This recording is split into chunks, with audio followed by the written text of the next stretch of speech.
Os animais são capazes de pensar no passado? Como funciona a nossa memória que nos permite voltar ao passado mentalmente? E seria a viagem mental ao passado algo exclusivamente humano? Sejam muito bem-vindos ao canal Eterna Busca. Eu sou Jordan, biólogo e mestre em ecologia de biomas tropicais.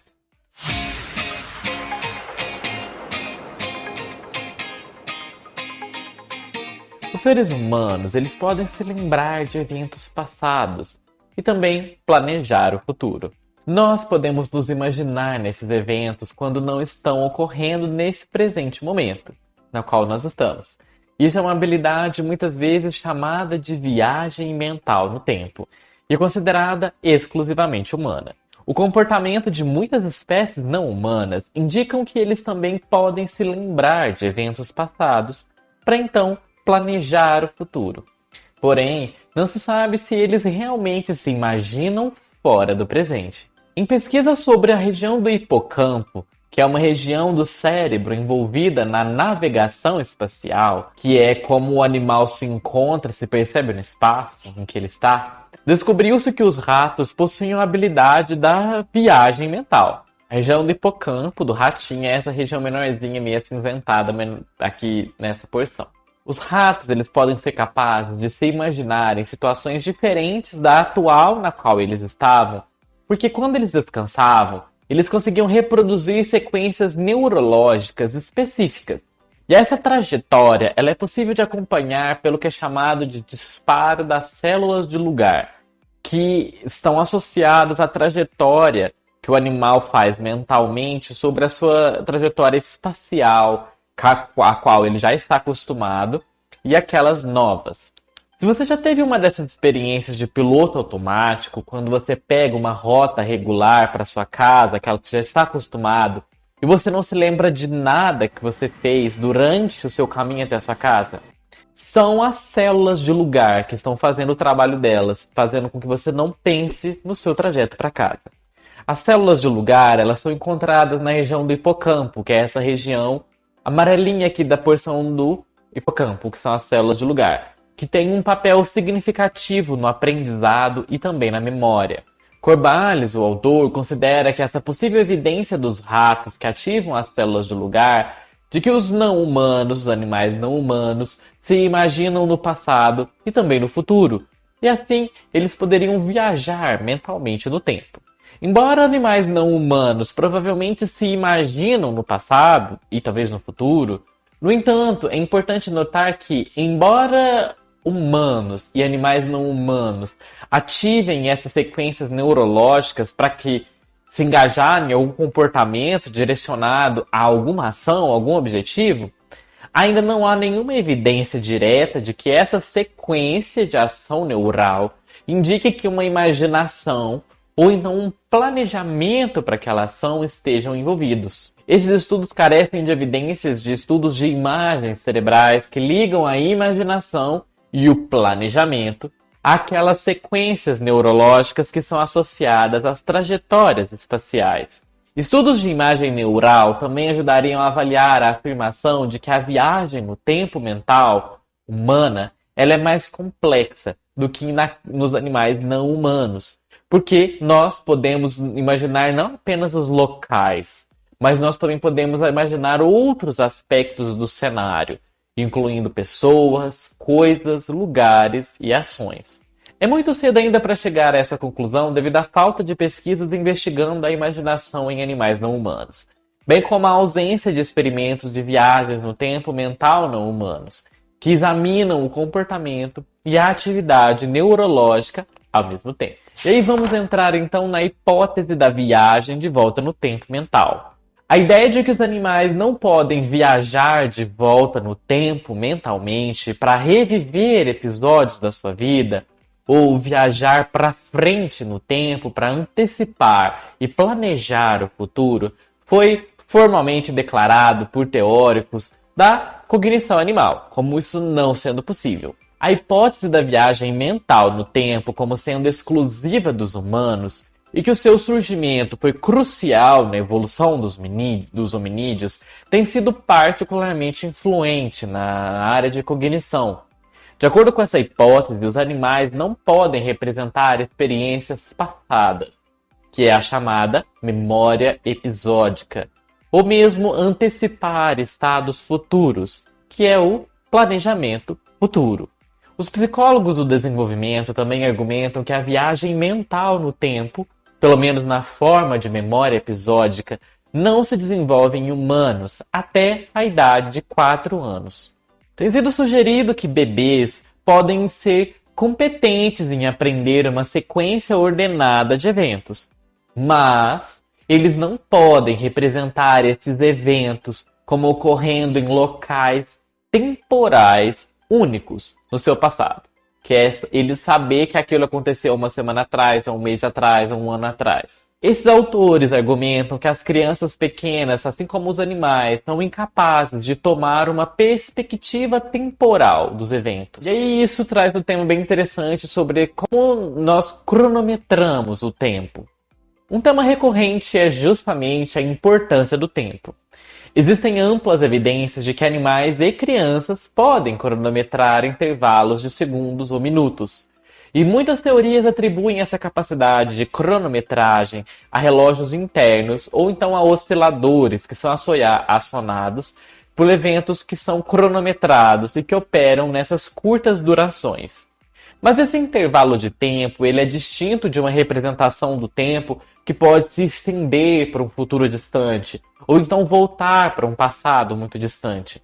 Turvin, o autor, refere-se a esse sentido de tempo como cronestesia, argumentando que isso é uma forma de consciência que permite aos indivíduos pensar sobre o tempo subjetivo em que eles vivem e que lhes possibilita viajar mentalmente nesse tempo. Turvin refere-se a esse senso de self como consciência autonética.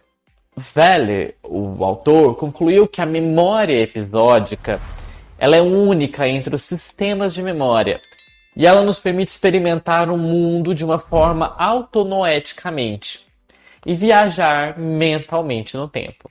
Pensa-se que certos pacientes com danos cerebrais também são incapazes de ter essa cronestesia. Por exemplo, vamos usar aqui de exemplo o paciente KC, que tem danos cerebrais generalizados. Esse paciente não tem problema em saber se agora é 16 horas da tarde ou 18 horas da tarde, mas ele não tem consciência do tempo que passou ou do futuro. Quando solicitado a pensar no que ele fez ontem ou avançar no que ele fará amanhã, ele afirma que a sua mente fica em branco, de uma forma que ele não consegue diferenciar o passado do futuro.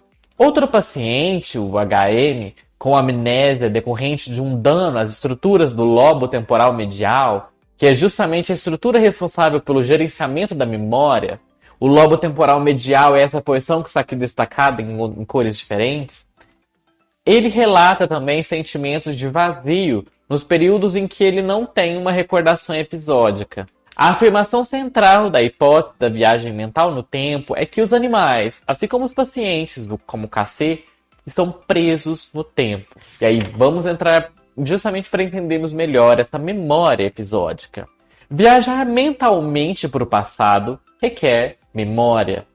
Os animais claramente têm memória, mas alguns pesquisadores da memória argumentam que existem sistemas de memória distintos, levando à possibilidade de que um deles seja exclusivamente humano.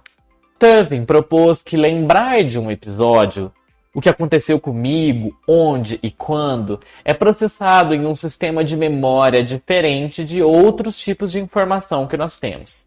A memória episódica ela é pensada como parte do sistema que é chamado de explícito maior, ou seja, compreendendo as memórias que nós podemos declarar, falar, em vez daquelas do sistema implícito, que é aquelas que nós não estamos declarando que nós lembramos daquilo. A memória semântica, que é um outro tipo, ela já se refere à memória para os fatos sobre o mundo, sobre as experiências não pessoais. E isso é um outro componente explícito da memória. A memória episódica ela pode ser dissociada da memória semântica, pois cada uma pode ser seletivamente prejudicada, e cada uma está associada a padrões distintos das atividades corticais do cérebro. Tuvin afirma que apenas os humanos têm memória episódica.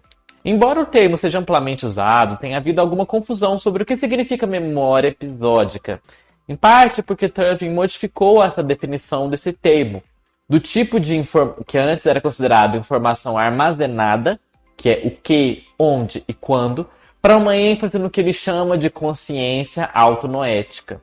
Ele fez isso porque ficou claro que se pode saber de algo, que é a memória semântica, quando aquilo aconteceu, onde e quando, sem que você se lembre do episódio específico no passado. A consciência autonoética ela é a experiência subjetiva de recordar uma memória associada à viagem de volta a um ponto no tempo e a reexperienciar um evento passado. Isso requer conceitos de self, que é o viajante, e o tempo subjetivo, que é a dimensão ao longo do qual se pretende viajar mentalmente.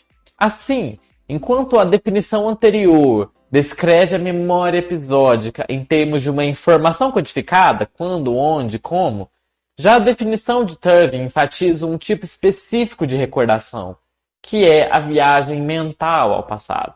Estudos sobre o comportamento de armazenamento e também de recuperação de comida em gralhas, o pássaro, mostram que esse animal pode formar memórias integradas daquilo que foi armazenado, a comida, onde e quando. Os gaios ajustam adequadamente as tentativas de recuperar essa comida dos depósitos de alimentos na qual ele colocou quando eles são perecíveis. E ele vai escolher onde ele vai ir, como nessa foto, por exemplo, em que ele escondeu uma lavinha que ele come, em cada um desses locais. Quando ele esconde uma lava e quando ele esconde uma outra coisa que não é perecível, ele vai primeiro onde está a lava. Os autores concluíram, então, que as aves apresentam todos os critérios comportamentais de uma memória episódica. Mas Clayton e os seus colegas se referem cautelosamente a essa memória episódica, porque a experiência definida por Tuvin, que é essa consciência autonoética, não pode ser demonstrada facilmente. E em nosso próximo vídeo dessa série, nós vamos explorar mais de como os animais percebem e interpretam o mundo e também o seu tipo de memória.